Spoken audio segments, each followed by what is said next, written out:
Everyone, welcome in this class. आज का हमारा टॉपिक है computation of total income of individual. किसी व्यक्ति की टोटल इनकम कैसे कंप्यूट करेंगे। तो स्टूडेंट्स, यहाँ पर सबसे पहले आपको ये पता होना चाहिए कि इंडिविजुअल कौन है। तो यहाँ according to income tax act 1961 7 तरह के करदाता होते हैं, जिसमें इंडिविजुअल एक अलग करदाता है। यहाँ 7 तरह के जो करदाता है वो कौन कौन से हैं। सबसे पहली कैटेगरी इंडिविजुअल की ही है। दूसरे में हिंदू अनडिवाइडेड फैमिली आती है, हिंदू अविभाजित परिवार। तीसरे में फर्म। फोर्थ जो करदाता है वो एओपी एसोसिएशन ऑफ पर्सन या बीओआई बॉडी ऑफ इंडिविजुअल हो सकता है। फिफ्थ जो करदाता है वो कंपनी हो सकती है। सिक्स्थ करदाता लोकल अथॉरिटी हो सकती है। और सेवंथ करदाता जो है आर्टिफिशियल जुडिशियल पर्सन हो सकता है। तो यहाँ पर इस क्लास में हम इंडिविजुअल जो एसएससी है उसकी टोटल इनकम कैसे कंप्यूट करनी है। तो सबसे पहले तो यहाँ पर इंडिविजुअल की अपनी खुद की इनकम होगी, जिसमें 5 हेड होते हैं इनकम के।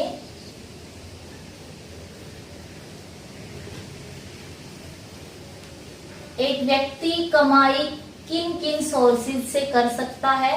तो यहाँ पर किसी व्यक्ति को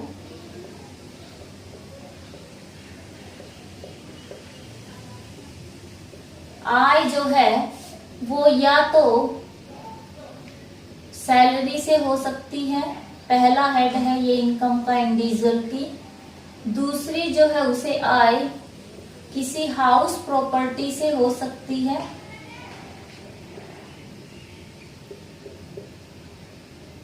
तीसरी जो आय की मद है वो है उसे कैपिटल गेन हो सकता है। फोर्थ, पीजीबीपी से वो कुछ कमा सकता है। पीजीबीपी का मतलब प्रॉफिट एंड गेन फ्रॉम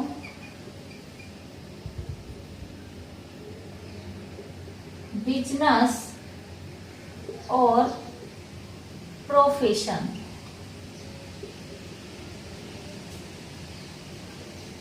और जो 5वां हेड है अदर सोर्सेस आय का, किसी तरीके का इन्वेस्टमेंट करके, लॉटरी से, किसी भी तरह की इन 4 हेड को छोड़ के अन्य आय इस हेड में आ जाएगी। तो यहाँ पर स्टूडेंट्स, एक व्यक्ति को इन 5 सोर्सेज से 5 हेड से इनकम हो सकती है। सबसे पहले उस इनकम को आपको इकट्ठा कर लेना है। इसके साथ साथ एक व्यक्ति किसी एचयूएफ फैमिली का मेंबर हो सकता है, या वो व्यक्ति किसी एओपी और बीओआई का मेंबर हो सकता है, या वो व्यक्ति किसी पार्टनरशिप फर्म का मेंबर हो सकता है, या वो व्यक्ति किसी कंपनी का मेंबर हो सकता है। तो उसकी इनकम को इंडिविजुअल की इनकम में जो शेयर वो यहाँ से लेगा वो इंक्लूड किया जाएगा नहीं किया जाएगा, उसके लिए हम एक एक को स्टडी करेंगे। तो यहाँ सबसे पहला जो है, अगर कोई इंडिविजुअल एचयूएफ का मेंबर है तो यहाँ पर एचयूएफ का अपना बिजनेस होगा। उस बिजनेस से जो हिस्सा मिलेगा किसी इंडिविजुअल को,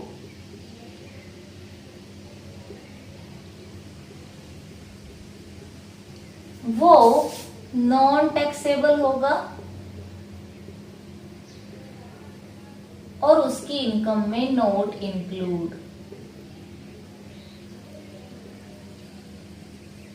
यहाँ पे ध्यान देना है कि एचयूएफ फैमिली से अगर कोई शेयर किसी इंडिविजुअल को मिलता है तो वो शेयर उस इंडिविजुअल के लिए ना तो उसकी इनकम में इंक्लूड किया जाएगा, ना उस पर टैक्स लगेगा, भले ही एचयूएफ ने उस इनकम पर टैक्स भरा हो या नहीं भरा हो।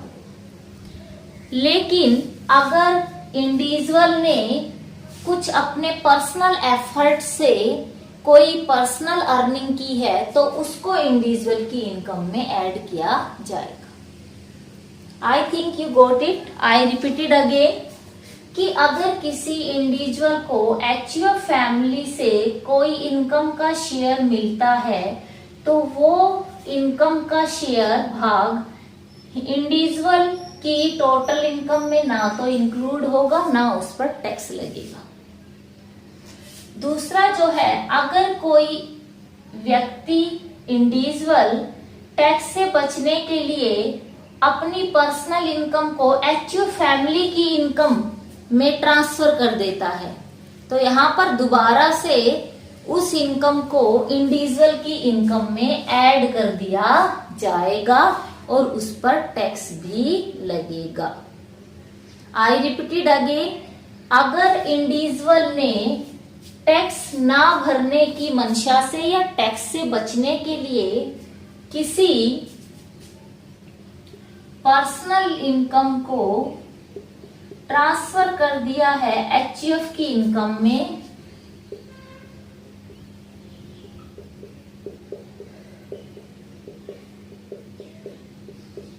तो यहाँ उस पे दोबारा से उस इनकम को इंडिविजुअल की इनकम मान के उस पे टैक्स जो है लगाया जाएगा और इंडिविजुअल की इनकम में ऐड कर दिया जाएगा। आई होप आप समझ गए होंगे कि एचयूएफ फैमिली का अगर कोई मेंबर है, कोई इंडिविजुअल, तो उसको किस तरीके से एचयूएफ फैमिली के इनकम को ट्रीट करना है। अगर शेयर मिला है एचयूएफ से तो non taxable, not include in the income of individual. अगर पर्सनल इनकम कोई थी इंडिविजुअल की और टैक्स से बचने के लिए एचयूएफ की इनकम में ट्रांसफर कर दी है तो दोबारा से इंडिविजुअल की इनकम में उसको ऐड करके और उस पर टैक्स कंप्यूट किया जाएगा। अगला जो पॉइंट है वो है कि क्या कोई इंडिविजुअल एओपी और बीओआई का मेंबर है। तो यहाँ पर एओपी और बीओआई से मिलने वाला हिस्सा इंडिविजुअल की टोटल इनकम में इंक्लूड होगा या नहीं होगा। तो यहाँ पर सबसे पहले आपको देखना है कि क्या एओपी और बीओआई ने मैक्सिमम मार्जिनल रेट से टैक्स पे किया है। अगर मैक्सिमम मार्जिनल रेट से टैक्स पे कर दिया है एओपी और बीओआई ने तो यहाँ पर इंडिविजुअल को मिलने वाला हिस्से पर कोई टैक्स नहीं लगेगा, ना तो वो उसकी टोटल इनकम में इंक्लूड होगा, ना उस पर किसी तरीके का कोई टैक्स लगेगा। अब यहाँ पे क्वेश्चन ये अराइज होता है कि what is maximum marginal rate. Maximum marginal rate से मतलब ऐसी रेट से है जो सबसे ज्यादा हो। जैसे अकॉर्डिंग टू 2020-21 के असेसमेंट ईयर में जो सबसे ज्यादा रेट है वो 30% है, प्लस उस पे सरचार्ज, प्लस उस पे 4% एजुकेशन हेल्थ सेस। इसको जब ऐड कर देंगे तो जो रेट आएगी वो मैक्सिमम मार्जिनल रेट होगी। I hope you got it. Next जो पॉइंट है वो है कि अगर एओपी और बीओआई ने नॉर्मल रेट से टैक्स पे किया है तो यहाँ पर अगर नॉर्मल रेट से टैक्स पे किया है तो इस इंडिविजुअल को मिलने वाला हिस्सा उसकी टोटल इनकम में इंक्लूड तो होगा, लेकिन जितना टैक्स एओपी बीओआई भर चुकी उसकी उसे रिबेट मिल जाएगी। इसके बाद जो थर्ड है कि अगर एओपी और बीओआई ने कोई टैक्स नहीं भरा, इट मीन्स उसकी इनकम जो मिनिमम लिमिट है टैक्स की एग्जेम्पशन की उससे कम है तो कोई टैक्स नहीं भरेगी AOP BOI.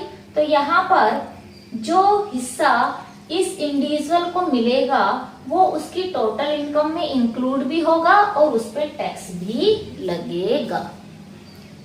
I repeated again students कि 3 प्रोविजन है एओपी और बीओआई की केस में। पहला है, अगर एओपी बीओआई ने मैक्सिमम मार्जिनल रेट से टैक्स भर दिया है तो यहाँ पर इंडिविजुअल को मिलने वाला हिस्सा उसकी टोटल इनकम में इंक्लूड भी नहीं होगा और ना ही उस पर किसी तरीके का जो है टैक्स लगेगा। दूसरा, अगर टैक्स दिया है नॉर्मल रेट से तो यहाँ पर उसकी इंडिविजुअल की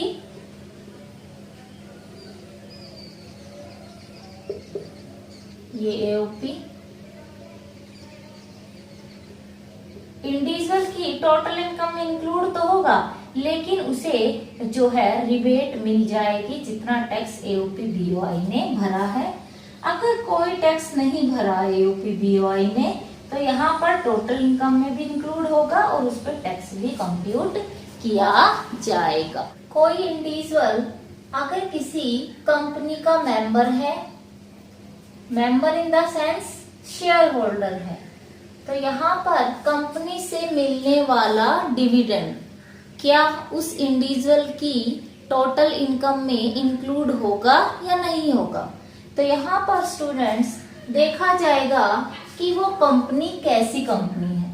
अगर वो कंपनी कोई डोमेस्टिक कंपनी है, घरेलू कंपनी है, तो उससे मिलने वाला डिविडेंड एग्जेम्प्टेड होता है, किसी तरीके का टैक्स उस पर नहीं लगता है, ना वो इंडिविजुअल की टोटल इनकम में इंक्लूड होगा और ना ही उस पर टैक्स लगेगा। लेकिन अगर डिविडेंड किसी अदर कंपनी से मिल रहा है तो यहाँ उस डिविडेंड से होने वाली आय को इंडिविजुअल की व्यक्तिगत आय में ऐड किया जाएगा और उस पर टैक्स भी लगेगा। अब कुछ अदर इनकम है, उनको किस तरीके से ट्रीट करना है। अगर कोई ऐसी इनकम है जिस इनकम को ट्रांसफर कर दिया है और इनकम को ट्रांसफर किया है, जिस एसेट से वो इनकम हो रही है वो इनकम उसी इंडिविजुअल के पास है, तो यहाँ इस केस में जिस पर्सन ने उसको ट्रांसफर किया है उसकी इंडिविजुअल इनकम में वो ऐड हो जाएगी और उसी पर टैक्सेशन होगा। आई रिपीटेड अगेन कि अगर किसी इंडिविजुअल ने किसी ऐसी एसेट्स को ट्रांसफर किए बिना उससे होने वाली इनकम को ट्रांसफर कर दिया है किसी अदर पर्सन को, तो यहाँ पर जो वो इनकम है वो दोबारा से ट्रांसफेरर का मतलब जो ट्रांसफर कर रहा है, ट्रांसफरी का मतलब जिसको ट्रांसफर किया जा रहा है, ट्रांसफेरर की इनकम में इंक्लूड कर दिया जाएगा।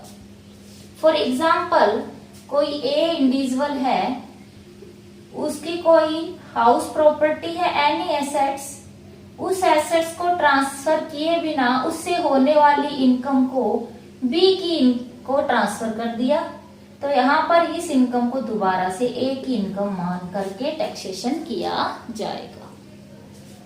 अगला जो पॉइंट है वो है income of the spouse. Spouse का मतलब होता है स्टूडेंट जीवन साथी।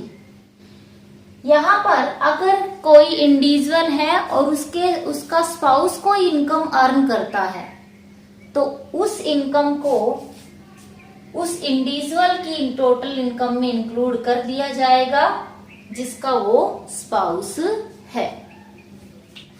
फॉर एग्जाम्पल, ए कोई पर्सन है, इंडिविजुअल है, उसकी वाइफ है बी, तो यहाँ ए का स्पाउस बी है और बी का स्पाउस ए है।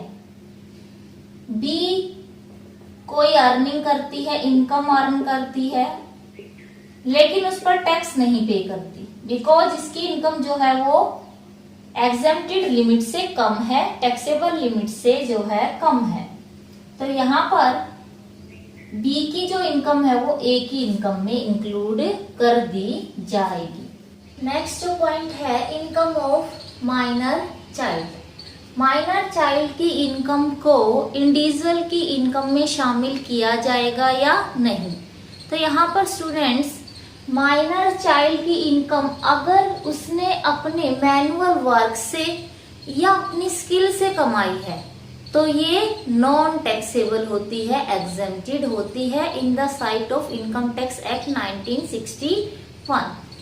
लेकिन अगर माइनर चाइल्ड ने इनकम कोई ऐसी प्रॉपर्टी से कमाई है जो प्रॉपर्टी उसके पेरेंट्स से उसे मिली है, तो यहाँ उस इनकम को उसके पेरेंट्स की इनकम में जो है इंक्लूड कर दिया जाएगा। या तो उसके फादर की इनकम में इंक्लूड होगी या उसकी मदर की में।